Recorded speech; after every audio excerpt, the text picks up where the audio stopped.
Class 9 এর ছাত্রছাত্রীরা তোমরা দেখতে পাচ্ছ বোর্ডের উপরে লেখা আছে পদার্থের গঠন ও ধর্ম, স্ট্রাকচার এন্ড প্রপার্টি। এর আগের দিন আমরা প্রবাহীর অভ্যন্তরে কোনো একটি বিন্দুতে চাপের ফর্মুলা নির্ণয় করেছিলাম P = HdG, এবং এর উপরে আজকে কিছু অঙ্ক আমরা করব। যেমন একটি অঙ্ক আমি এখানে দেখাচ্ছি। বলছে একটি লম্ব বৃত্তাকার চোঙের ভূমির ক্ষেত্রফল 10 সেন্টিমিটার স্কয়ার। লম্ব বৃত্তাকার চোঙ এইরকম দেখতে হয়। এর ভূমির ক্ষেত্রফল মানে এই ভূমির ক্ষেত্রফলটা হচ্ছে 10 সেন্টিমিটার স্কয়ার। এই চোঙে মনে করা যাক এই অবধি জল আছে এবং এই উচ্চতাটা কত? 20 সেন্টিমিটার। তাহলে এই চোঙের তলদেশে জলের চাপ এবং ঘাত কত হবে নির্ণয় করতে হবে। খুব সোজা ব্যাপার। এর তলদেশে যে চাপ সেটা আমায় নির্ণয় করতে হবে। জলতলের উচ্চতা h = 20 সেন্টিমিটার। এইখানকার যে এরিয়া, সেই এরিয়াটা হচ্ছে 10 সেন্টিমিটার স্কয়ার। জল যেহেতু আর সেন্টিমিটার মানে সিজিএস এ রয়েছে, তাই জন্য এর ডেনসিটি হচ্ছে 1 গ্রাম পার সিসি, এবং অভিকর্ষজ ত্বরণ G = 980 আমি ধরছি সেন্টিমিটার পার সেকেন্ড স্কয়ার। তাহলে সবটা মিলে কি হলো? এর নিচে যে চাপটা প্রয়োগ করবে P = H মানে 20, D মানে 1, G মানে 980, দুটো শূন্য 6, 18 × 19।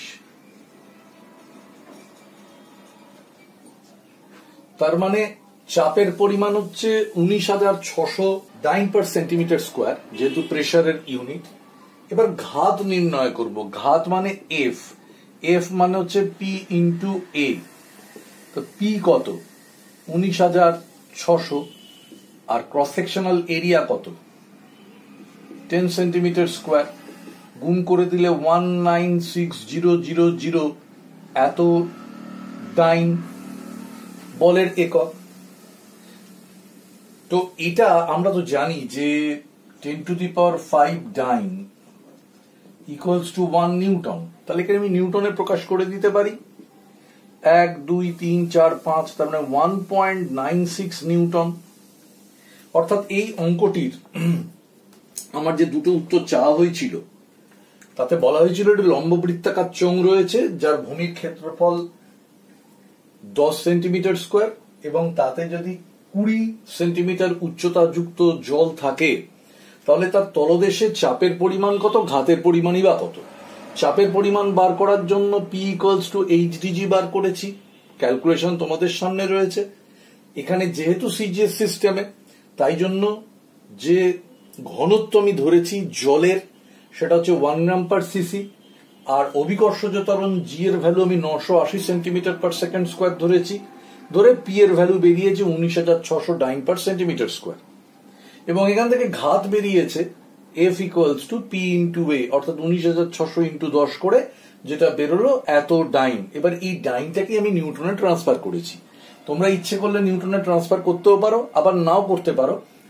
যাই করতে পারো, উত্তর ঠিক হবে। তাহলে প্রথম অঙ্কটা গেল। আমরা দ্বিতীয় অঙ্কে আসছি। দ্বিতীয় অঙ্ক বলছে একটি হ্রদের কত গভীরে একটি হ্রদের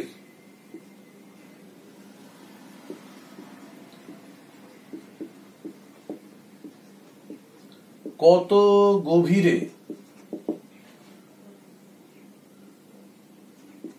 চাপ বায়ুমণ্ডলীয় চাপের দ্বিগুণ হবে। একটি হ্রদের কত গভীরে চাপ বায়ুমণ্ডলীয় চাপের দ্বিগুণ হবে। তা আমি মনে করলাম বায়ুমণ্ডলীয় চাপ P0 = 76 সেন্টিমিটার পারস্তম্ভের 76 সেন্টিমিটার পারস্তম্ভের উচ্চতা যে চাপ প্রদান করে সেই চাপ, তাহলে তার মান কত সেটাও এইচডিজি। 76 সেন্টিমিটার উচ্চতা, 13.6 গ্রাম পার সিসি হচ্ছে পারদের ঘনত্ব, এবং এখানেও আমি 980 সেন্টিমিটার পার centimetre square, centimetre per second square, এই আমি ধরবো অভিকর্ষজ ত্বরণের মান এবং একক। তাহলে এক্ষেত্রে যে ভ্যালুটা আমি পাবো সেটা আমি পরে নির্ণয় করছি। আমি মনে করি হ্রদের এইচ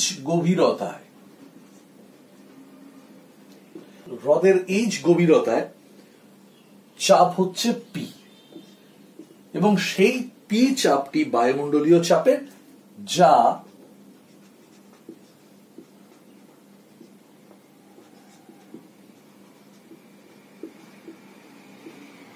বায়ুমণ্ডলীয় চাপের দ্বিগুণ। তার মানে আমি বলতে পারি যে এই এইচ গভীরতায় চাপ পি ইকুয়ালস টু বায়ুমণ্ডলীয় চাপ, কারণ উপর থেকে বায়ুমণ্ডল চাপ দিচ্ছে, তার উপর এইচ ডিজি। আমায় কত গভীরতায় বলেছে, যে চাপটা বার করতে বলেছে সেটা তো বায়ুমণ্ডলীয় চাপের দ্বিগুণ, তাই পি এর জায়গায় আমি বসাতে পারি 2p0, মানে p0 টা তো হলো বায়ুমণ্ডলীয় চাপ। এখান থেকে আমি আসতে পারি p0 ইকুয়ালস টু এইচডিজি। p0 এর ভ্যালু কত? p0 এর ভ্যালু তো এই ওপরে আমি নির্ণয় না করে রেখে দিয়েছি, তার মানে 76 into 13.6 into 980 equals to H বার করতে হবে। জলের ডি মানে হচ্ছে 1, ঠিক আছে, আর জি এর ভ্যালু তো 980, ঠিক আছে। তার মানে এখান থেকে 980 কেটে যাবে। এইচ এর ভ্যালু হচ্ছে 76 ইন্টু 13.6, 76 ইন্টু 13.6 ইকুয়ালস টু আসছে 1033.6, 1033.6। এটা ডেফিনেটলি সেন্টিমিটারে, কারণ পুরোটাই সেন্টিমিটারে দেওয়া আছে, এটাও সেন্টিমিটারে দেওয়া আছে। এবার এইটাকে আমি মিটারেও কনভার্ট করতে পারি, অর্থাৎ এখান থেকে আমি 10.336 মিটার করতে পারি।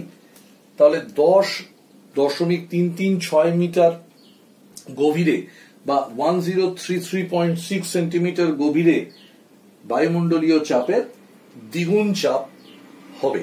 এটি বিকারে সমান ওজনের পারদ ও জল আছে, একটি বিকারে সমান ওজনের পারদ ও জল আছে। দুই তরলের মোট উচ্চতা হচ্ছে 29.2 সেন্টিমিটার। পাত্রের তলদেশে মোট চাপের পরিমাণ কত? পারদের ঘনত্ব 13.6 গ্রাম পার সিসি।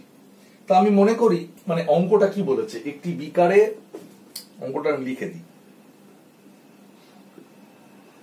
একটি বিকারে সমান ওজনের পারদ ও জল আছে।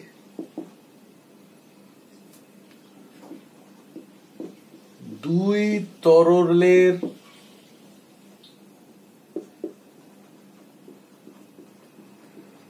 মোট উচ্চতা 29.2 সেন্টিমিটার। পাত্রের তলদেশে মোট চাপ কত?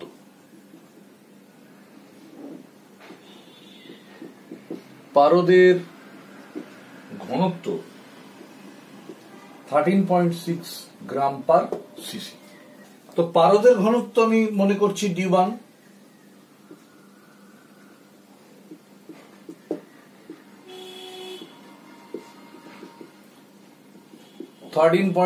গ্রাম পার সিসি, আর D2 হচ্ছে জলের ঘনত্ব 1 গ্রাম পার সিসি। বিকারে পারদ আর জলের ওজন সমান। বিকারের প্রস্থচ্ছেদের ক্ষেত্রফল আমি ধরলাম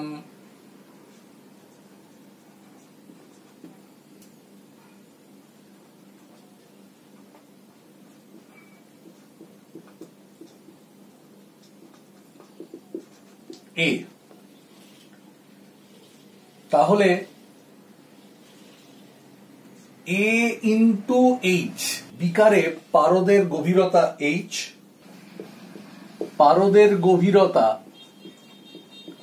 যদি হয় এইচ, তাহলে জলের গভীরতা হবে 29.2 মাইনাস এইচ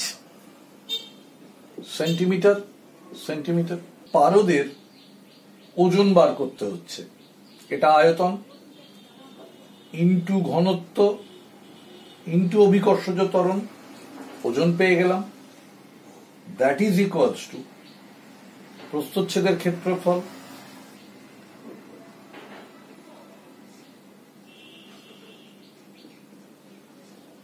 এবার এইটা হচ্ছে পারদ কর্তৃক ওজন, এটা হচ্ছে জল কর্তৃক ওজন, ঠিক আছে। এবার এখান থেকে আমি জি কাটলাম, এ কাটলাম, তাহলে পেলাম 13.6 H equals to 29.2 minus H।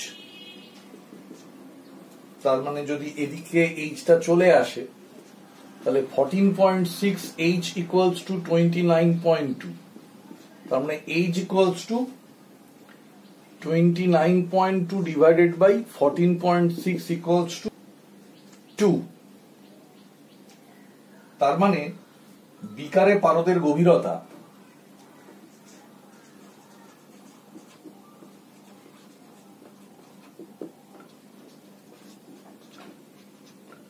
equals to 2 centimetre, জলের গভীরতা 29.2 minus 2, 27.2 সেন্টিমিটার। তাহলে তলদেশে চাপ P equals to 2 সেন্টিমিটার পারস্তম্ভের চাপ প্লাস 27.2 সেন্টিমিটার জলস্তম্ভের চাপ। 2 into 13.6 into 980 plus 27.2 into 1 into 980, এটা হলো মোট চাপ, that is equals to 53312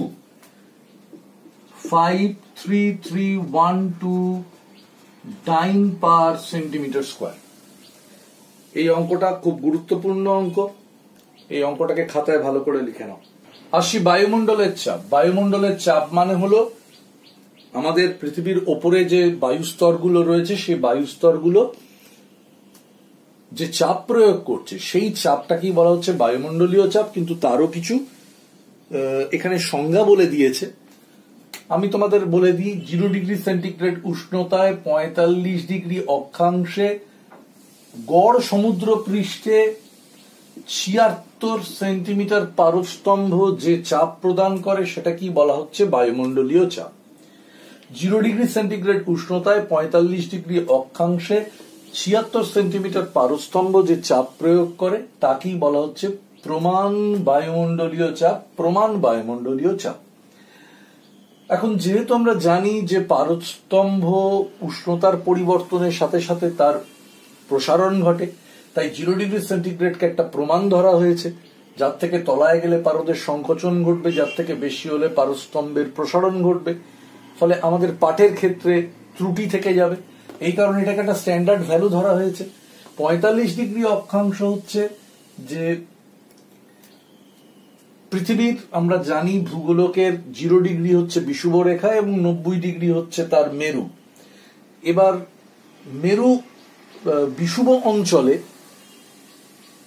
বস্তুর বাইরের দিকে ঠিকরে বেরিয়ে যাবার প্রবণতা বেশি, তাই জন্য তার অভিকর্ষজ ত্বরণ বিষুব অঞ্চলে কম। আর মেরু অঞ্চলে যেহেতু বাইরে বেরিয়ে যাওয়ার প্রবণতা অত্যন্ত কম, সবচেয়ে কম, এই কারণে ওই জায়গায় অভিকর্ষজ ত্বরণের মান বেশি। অভিকর্ষজনের ত্বরণের মান বিভিন্ন স্থানে বিভিন্ন অক্ষাংশে বিভিন্ন হয়, সেটা নিয়ে আমরা অনেক পরে আলোচনা করব, অনেক উঁচু ক্লাসে গিয়ে আলোচনা করার ব্যাপার এগুলো। তাই জন্য 0 ডিগ্রি অক্ষাংশ আর 90 ডিগ্রি অক্ষাংশের মাঝামাঝি 45 ডিগ্রি অক্ষাংশকে গড় ধরা হয়েছে। এবং আরো একটা গুরুত্বপূর্ণ বিষয়, 0 ডিগ্রি সেন্টিগ্রেড উষ্ণতা, 45 ডিগ্রি অক্ষাংশ এবং গড় সমুদ্র পৃষ্ঠে। গড় সমুদ্র পৃষ্ঠ মানে হচ্ছে, ধরো সমুদ্রে জোয়ার এবং ভাটা তো সারাক্ষণই চলে, জোয়ারে জলস্তম্ভ বাড়ে এবং ভাটাতে জলস্তম্ভ কমে। তাহলে দিনের যে কোনো একটা সময় তুমি যদি সমুদ্র জলতল লক্ষ্য করো, তাহলে তাকে তুমি তার পরেক্ষণই দেখবে চেঞ্জ হয়ে গেছে। কিন্তু আমরা ধরতে পারি যে সারাদিনে সে একটা সর্বোচ্চ উচ্চতায় উঠবে এবং সারাদিনে একটা সর্বনিম্ন গভীরতায় সে নামবে। তাহলে এই দুটোকে যোগ করে যদি 2 দিয়ে ভাগ করে দেওয়া যায়, তাহলে আমরা যেটা পাই সেটা হচ্ছে গড় সমুদ্র পৃষ্ঠ।